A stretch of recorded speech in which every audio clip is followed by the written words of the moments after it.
This is Alexandra Palace, built high on North London's Muswell Hill in 1873. Its south terrace faces out over London and can be seen from other high points across the capital. In this series, I'm building it out of Lego.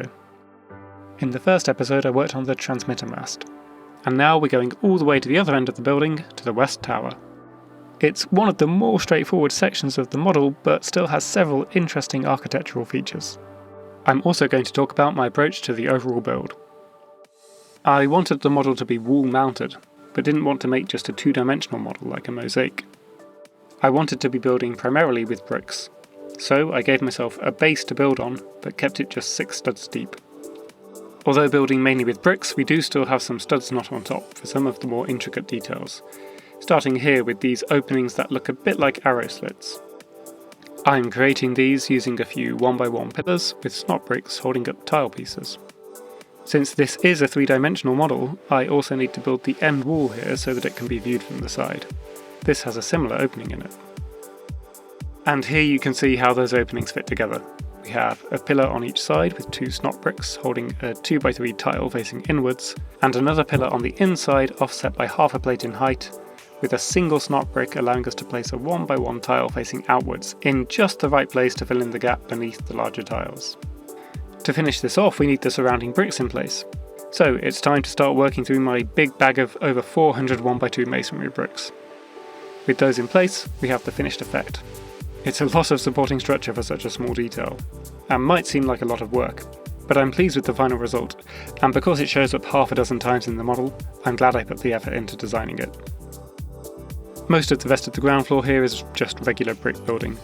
One exception is the filled arch, using a fairly common technique of placing a loose 2x4 tile inside the arch and sandwiching it in place without it being connected to any studs.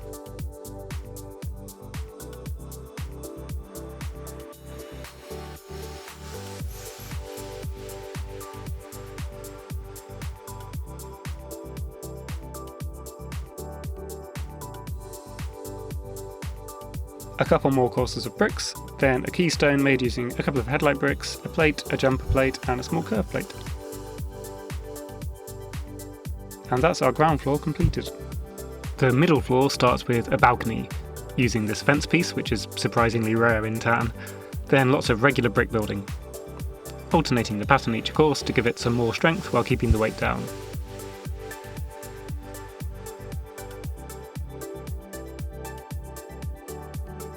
Repeat a few times and that's the middle floor done, except for the pillars. Those are made from cylindrical bricks, with the ornate detail at the top coming from these modified plates with claws.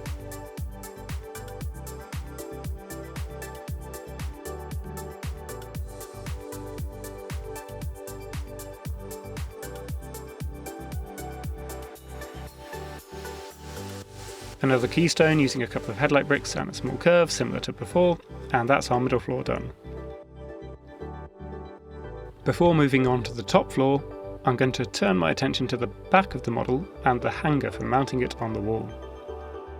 This is made from Technic lift arm pieces, pinned together with horizontal connections to give it strength vertically and allow the hanger to take almost all the weight of the model from the bottom row of bricks upwards, so that we're not relying on brick studs or any other connections to hold weight in a direction where gravity is pulling them apart.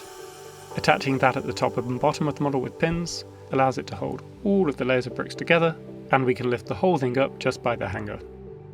Now we get onto the top floor, where these side sections with decorative rectangular features are going to be built with more studs not on top. The structure narrows slightly here, so I'm using some jumper plates to move everything half a stud inwards, with brackets and cheese wedges to provide the beveled edge. Each of these side sections is going to be 4 studs wide, but because they need to be visible from 2 sides, and because we need some space to build out that decorative design, they're built around a 3x3 core, with lots of snot bricks to attach to, adding some plates around that core to give us a surface to create the decorative design. To fill in the corner gap between the 3x3 core and the 4x4 exterior, I'm building a pillar with 2-sided snot bricks, and attaching this by having it just hang from these 1x4 tiles placed at the top of each face.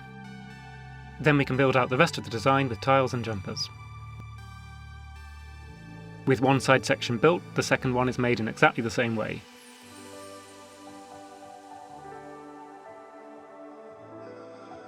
a 3x3 core, plates to build up the surface, and tiles and jumper plates to create the decorative design.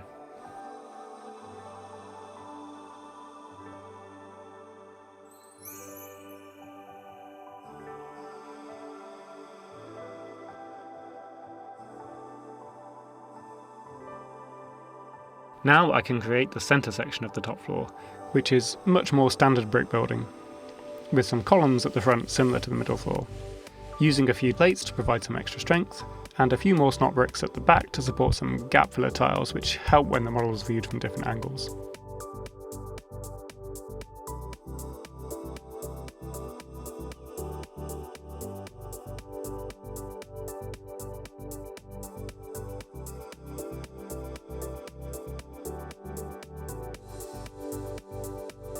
For the very top layers of the tower, I'm using a lot of jumper plates so that we can have the building widening or narrowing by half a stud at various points.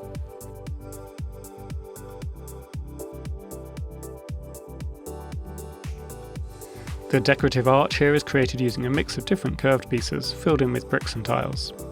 There's a gap at the back, not at the front as I built it initially, and I'm just reversing here, to leave space for this circular detail at the top, which was very fiddly to design. It uses a combination of different macaroni bricks and tiles, along with headlight bricks and a few other pieces to get the right shape. It's pretty fragile, but I'm not too worried about that since it's right at the top of the model and not supporting any weight. Once that's done, we've got our completed tower, which we can still pick up just by its mounting hook, and mostly feels quite sturdy. One thing I'm not quite happy with is that these side sections at the top aren't attached into the central brickwork at all. They're only connected to the rest of the model by a few jumper plates, which are themselves not fully supported, so it all feels a little bit fragile. So I'm actually going to take them off, rebuild the base to be a bit more sturdy, and then find a way to lock them together at the top of the model, giving them a bigger base to sit on and building back up as before, all the way to this 4x4 layer near the top, which I'm rebuilding slightly to allow me to lock this side section into the central section using a 1x4 brick. I'll do the same for the other side, top it out, and that's a completed tower, which feels really solid now and can be moved around securely just using the mounting hook. Next time I'll be moving on to one of the palace's distinctive colonnade sections. Until then, thank you for watching and happy building.